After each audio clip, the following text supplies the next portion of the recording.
So, this is my disclaimer before the whole speech thing starts.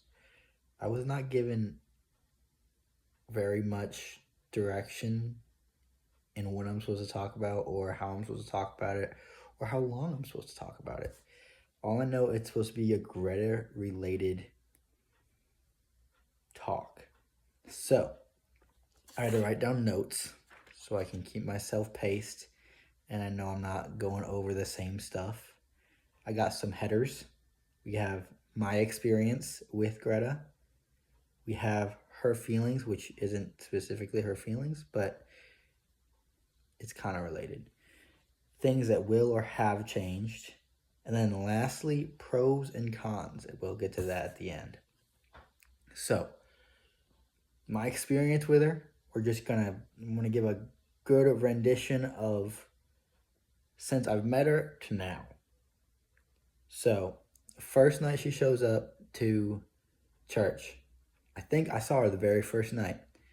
And because of the length of skirt she was wearing, I immediately thought she was a Mennonite. It had to be so. And I was like, okay. Didn't have two thoughts about it. I was like, that must be a Mennonite. And that's odd to see in the church, but whatever. So we move on. And a couple weeks later, the churches, a couple people from church are getting together downtown, and we both show up to Tropical Smoothie with only one other person, and everyone else bailed on us. So we decided to just walk around downtown for like 2 hours. Initially, it was supposed to be a small walk, but we ended up getting lost, and with my superior navigation skills, I decided that I was going to get us back without maps, and that didn't go well at all. And they reminded me of it for months to come. We were lost for at least an hour, just walking around in the dark. My big takeaway from that night was Greta has two different length thumbs, which I think is funny. But yeah, the big takeaway from the first night. So we become friends with all of these other young people in our friend group, and we called it different things throughout the time we've had it. But we were always just able to talk to each other and have a lot of good conversation. And apparently she starts liking me first, but I'm not exactly sure how much I believe that. And I'll get into it. But I start liking her, right? And it's like October, November-ish. It's a slow fade, but I realized one day that I just couldn't even imagine her going somewhere else and not being with me. So I was like, well, I have to do something about this. I must ask her out or something. So a couple months go by, and by December, like end of December, we're talking all the time, late nights. Just everyone in my family is asking me, hey, who you texting? And I'm like, well, it's Greta, a girl I know. And they're like, oh. And I'm like, she's a friend? She's only a friend. And no one believed me, obviously. But by the second week of January, I believe, it's either the first weekend or the second weekend of January, I was like, I'm going to have to ask her out because I don't know what to do with myself at this point. I was telling people I worked with, everyone I saw and didn't really live with, but everyone in my family. And I was like, I gotta ask this girl out. So my boss gets fed up with me, and we devise a plan between the two of us.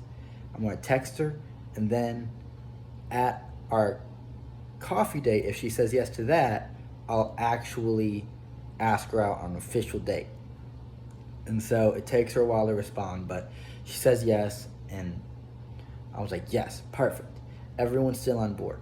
I had like 3 or 4 people knowing what was happening and wanting to be kept updated. And I was like, this girl is saying yes because there's no way she doesn't like me. Well, we go to the coffee place, and first thing I noticed is she doesn't want to drink coffee. I was like, that's not a good sign, but I can't give up now. when we're sitting at the table, her hand's quivering. And I was like, this is about to suck. But maybe it will be good. I don't know. I get around to asking her out, and she says the most awkward no out there, and then pulls up a PowerPoint of why we shouldn't be together or why we should or not. It gets very confusing. But she wants to make sure we can still be friends. And I'm like, sure, let's be friends. I don't know what to do with myself at this point because I'm like, this girl just said no to me. I just felt very strange. And she also wanted to make sure it would be okay for her to send me a Valentine's Day card. Even though she just said no to me. And I was like, just do whatever you want, Greta. I don't even know. So we move on from that. I decide I'm not going to get sad. I'm not going to even respond poorly. I'm going to pick up every hobby imaginable. And so I become a very accomplished young man. Fast forward another 5 months of us just being friends. I'm officially friend zoned at this point. I'm like, whatever. And somewhere in May, she decides we need to have another conversation. She pulls me aside and says, hey, we need to talk. And I was like, I mean, I guess this could be good. Like, what else would it be? Because we're just friends right now. And she says, you know what? I'm definitely interested in you, but we're not going to be dating. I can't do that. I don't feel comfortable with it. I've been fasting. I've been praying about it. I do not feel comfortable with it. And on my side, I personally feel, why did you tell me this? I thought we were friends. I didn't even ask you out. So I'm confused. But I'm like, well, I mean, I'm still attracted to this girl, but we're just friends, and I'm going to have to be okay with it. And apparently my response wasn't taken well because she wanted me to be all mad, and I just played it off really coolly. I was like, well, if you ever have a change of heart or the Lord tells you something different, just let me know. Until then, I guess we're going to be friends. So we continue to just be friends. You know how it starts out where you're distant friends and you kind of slowly just gradually goes up to texting all the time, talking all the time, and that's usually when she tells me we're friends again. But they decide they're going to go to Europe. And just for the record, I was completely against Europe. I was like, this is a horror movie waiting to happen. 2 young girls going to Europe, it's a bad idea. But they were determined, and she was like, I'm doing this. Don't tell me anything different. And I was like, fine, go do it. Hopefully nothing bad happens, but we'll see. And just so you know, so everyone's on the same page here, during this friend time, every time she'd go out of the city, like on a weekend trip with the girls or something, she would send me pictures like a day into it and say, isn't this so pretty? And I'm like, yes, it is pretty. Why are you talking to me? Because we're just friends. And that's just weird that you would send it to me more than just a regular friend. I'm like, you're not treating me like a regular friend. And I was just very confused for the majority of this time. But back to the Europe trip. They go to Europe. I'm starting up the police academy stuff. And I'm like, okay, my schedule's getting really busy. I'm not going to be able to deal with all this friend zone stuff. I really don't know how any of it's going to go down. But I'm just leaving it in the Lord's hands. For those who don't know, I have a clock in here that makes animal noises on the hour. So that's what you just heard. I'm assuming it was a wolf. But right now it's pointing towards an elephant. So, yeah. Back to what we were talking about. Leaving it in the Lord's hands. And I was like, well, I'm going to start this new chapter in my life. And she comes back from Europe determined. I was like, okay. I decide I need to go home early. I'm trying to get out at like probably 8 o'clock because I'm supposed to wake up at 4 the next morning. Well, she positioned herself between my open door of my car and me at church. And we ended up talking about nothing. Absolutely nothing. I'm talking kiwis and stars and the proper way to cut a pineapple. Like, absolutely nothing. Until like 10:30, 11 o'clock at night, which completely confuses me. I'm like, we're supposed to be friends, but these are the worst friend signs I've ever seen. I'm like, this girl has to be interested in me, but I still, with all of our history, did not know how to read into any of it. So I decided to leave it. I was like, maybe it's good, maybe it's bad. The next day, Monday night, exact same thing happens. Hours of conversation, completely destroying my sleep schedule and my first week of actual work, and just more confusing signals. I was like, I mean, I love hanging out with this girl, but this girl has friend zoned me so many times that I really don't know what's going on. And then by Wednesday, a third time, this happens again. I'm like, I give up. I can't do this. I have gotten a solid 15 hours for the last 4 days of work. I was like, I got to just rip the Band-Aid off. So I finally ask her out again, and she says yes, because that was her goal all along over this week. She didn't come out and say it, but I lost a lot of sleep and we started dating. So overall, a win.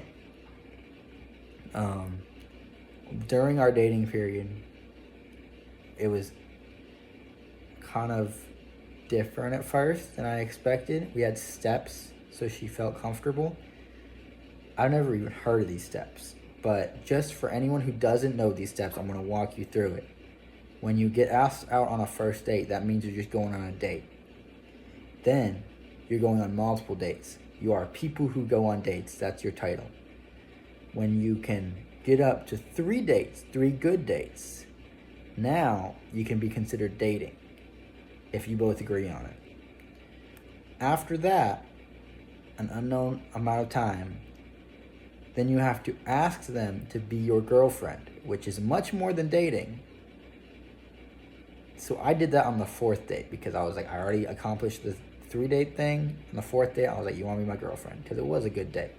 It was actually my favorite date, and I believe it's her favorite date as well. After that, you're comfortable enough that you kind of get rid of those strange titles. But a lot of steps that didn't make sense at the time. I was kind of not annoyed, but you could say it was kind of annoying to go through those steps, especially after all the friend zoning. I was like, this is difficult. I don't even understand half of it. But whatever, it worked. And now I'm engaged, so that's great. We can move on. Then we dated for a long time. We really didn't fight at all for the dating period until we got engaged. When we got engaged, we started talking about some more serious things, I presume, and then we started fighting about weird things. She got mad at me one time because of a Gatorade. I was drinking the smallest Gatorade you can buy, and she was mad at me because I wasn't taking into consideration all the sugar I'm drinking. And if I drink too much sugar, then I'll die when I'm old. And I was like, is this what we're talking about? But whatever. We worked it through it. And so that's great too. But she is slow to get used to things. She doesn't like change. So looking back on all of this, it makes a lot more sense. But in the moment, it's difficult. Definitely worth it though. So I'm just glad I'm on this side and not that side again. So my next heading, her feelings. I got 3 subheadings here. We got friends, work, church, and in parentheses, loves the Lord. I'm going to switch around how I do these. I'm going to say church first. She volunteers tons at church. She takes classes. She loves serving the Lord. She loves focusing on the Lord. Honestly, if I had to look at both of our relationships with the Lord and compare them, I'm probably not on top. I might be the leader, but that doesn't mean I'm the most mature person. But she's great in that aspect. Definitely supportive, and she is just amazing like that. And she really does support me in holding to my convictions and my values, even if no one else is doing that. That's really what you need in a lady. With work, sadly, she does like what she does, like in graphic design, but her specific job is very taxing and she doesn't like the environment. She liked it a lot more on Maryville, and it was right next to the Greenway and she'd be able to go on walks. But now it's a lot more corporate, it's a lot more alienating, and she is not happy with where she's at. But at least she has her own desk, and she does like that. So we need to keep looking at the upsides of things. Another big thing with friends, she loves her friends. She's very friend focused. She does anything for her friends. Sometimes she tells me things that she does for her friends because they ask, and I'm like, what are you doing? That is so much work, and they should pay you or something. I don't know. But her heart really comes out with that, and that's great as well. I'm going to say great a lot, so just be braced for it. That's going to wrap up our her feelings section of those things. Next is things that will or have changed in my life because of her. We're eating healthy. Not yet. I am in full rebellion. I am a bachelor for another 57 days at this point, and I don't eat the healthiest.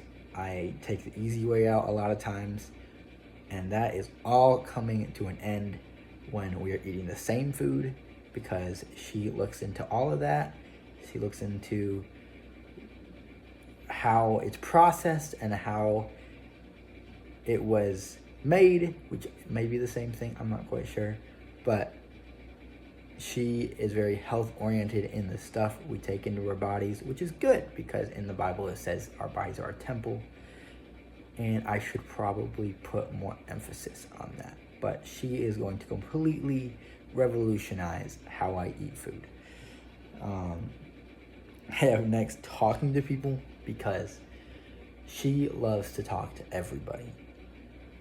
She will tell me when we are leaving church, we are going to rush out. We will not say anything to anybody.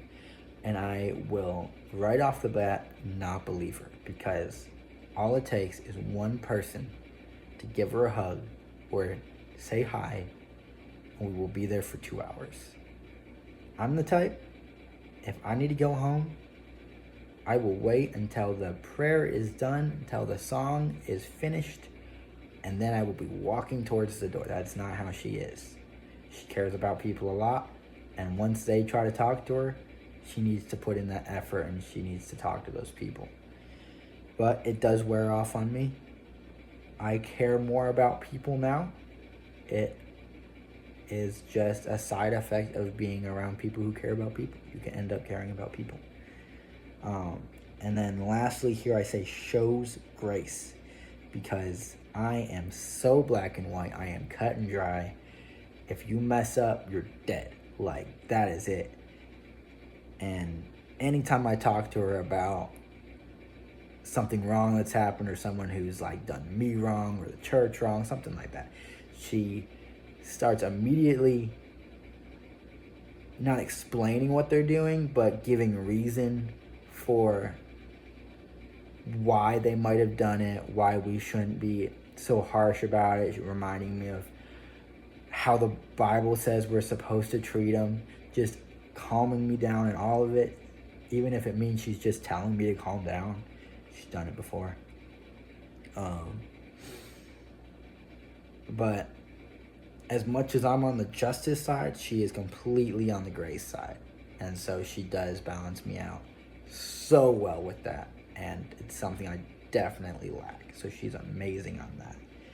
Lastly, pros and cons, and I know you guys are thinking what could be the cons, but we'll get to that. We'll start off with the pros. I have a longer list. She is extremely funny. She loves the Lord. She is much more intelligent than I am in a lot of ways. We have electricity, which is kind of like chemistry, except very personalized. We just interact amazingly. She gets me, I get her. She is just the best person to be around. She's super beautiful, and I know I can't call her hot right now because that's for a different time. But pretty much any word that I can think that has anything to do with attractiveness does describe her in my eyes. So you can just fill in the blank there. But I went with beautiful because it's the most all-inclusive one. She is hilarious on road trips and other trips, but we'll go with road trips because that's the ones I've experienced. She's really goofy to be around, and that's just really cute. And I have cute, so she's really cute. Overall, she is my best friend, even though we've only known each other for a couple years. She is so understanding and so long-suffering, and exactly what I need with all that. I don't know if I'm exactly what she needs, but I don't know. I won't tell her that. She's definitely my buddy. And then we'll get into the cons. This is very important to me, something that we need to keep in mind. She has this strange obsession with olives. I don't know what to do with that. Olives are gross, and you should not eat olives. But she likes olives. She likes snacking on olives. And sometimes she tries to get me to eat olives, and it's gross. So, I've said my piece. But if this wasn't what I was supposed to do, then I'm sorry. You should give a little bit more detailed directions. But I love you, Greta. I hope you're having a great time with everybody, and I'll see you when you get back.